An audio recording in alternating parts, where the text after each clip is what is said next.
Hablemos de libros. ¿Qué más?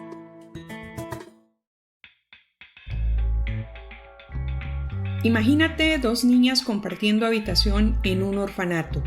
Una es blanca, la otra es negra, pero nadie puede decir con certeza cuál es cuál. Así empieza el único cuento corto que escribió Toni Morrison. Y no es un cuento cualquiera, es un experimento, un espejo, un acertijo que incomoda. Hoy leemos Las dos amigas, un relato que nos obliga a revisar los prejuicios con los que leemos y vivimos. Bienvenida, bienvenido a Hablemos de Libros ¿Qué más? Soy Hazel Payas, periodista, científica de datos y sobre todo lectora. Si aún no lo has hecho, sigue este podcast en tu plataforma favorita para no perderte ningún episodio. Toni Morrison fundamentalmente escribió novelas. Ganó el Premio Nobel de Literatura, el Pulitzer y cambió para siempre la narrativa estadounidense. Pero Las dos amigas fue su único cuento corto. Apareció en 1983 dentro de una antología y pasó décadas medio olvidado, hasta que 40 años después se volvió a publicar, esta vez con un epílogo brillante de Zadie Smith. ¿Y qué tiene de especial este cuento? Te estarás preguntando.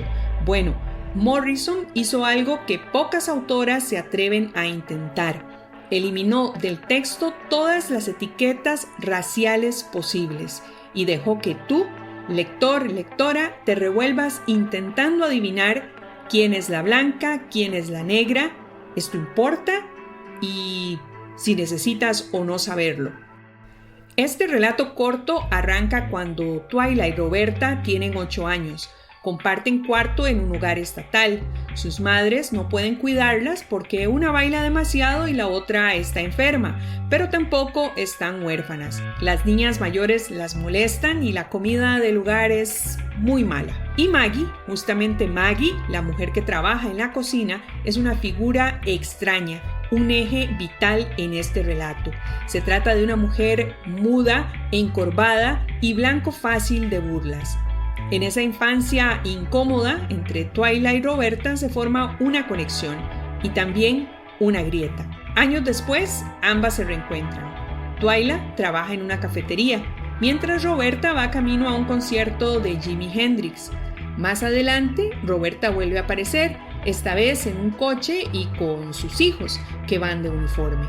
Twyla, en cambio, tiene una vida que más o menos ha permanecido igual desde su último encuentro.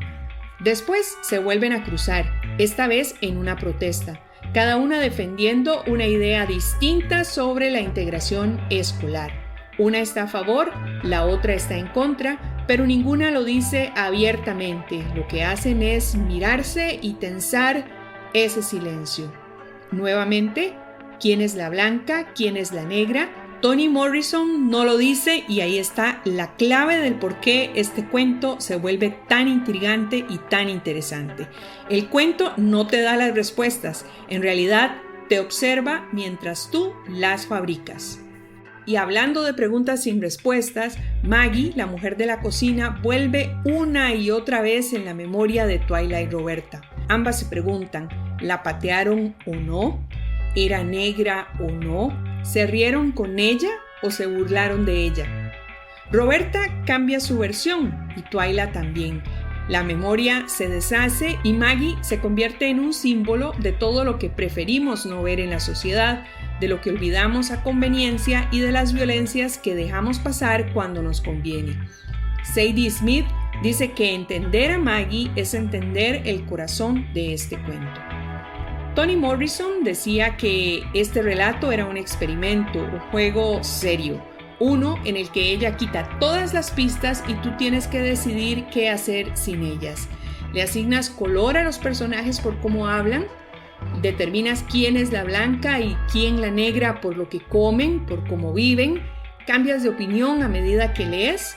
Esa incomodidad no es un error del texto, es una lección y a mí en lo personal me pareció brillante. ¿Por qué vale la pena leer este cuento ahora? Bueno, porque Las dos amigas, como decíamos, es un cuento corto, pero de los que se quedan largo rato en tu cabeza, porque sigue siendo relevante también en un mundo que insiste en etiquetar y dividir, y porque, como toda gran literatura, no te dice qué pensar, te hace pensar. Gracias por acompañarme en este episodio de Hablemos de Libros que Más. Si Twyla, Roberta y Maggie despertaron curiosidad en ti, búscate el cuento y si puedes, léelo más de una vez. Te garantizo que no vas a pensar lo mismo cada vez que lo termines. Y antes de irnos, una recomendación de quien nos escucha. Javo Santibáñez nos sugiere leer 2 libros de la argentina Mariana Enríquez, Un lugar soleado para gente sombría y Las cosas que perdimos en el fuego.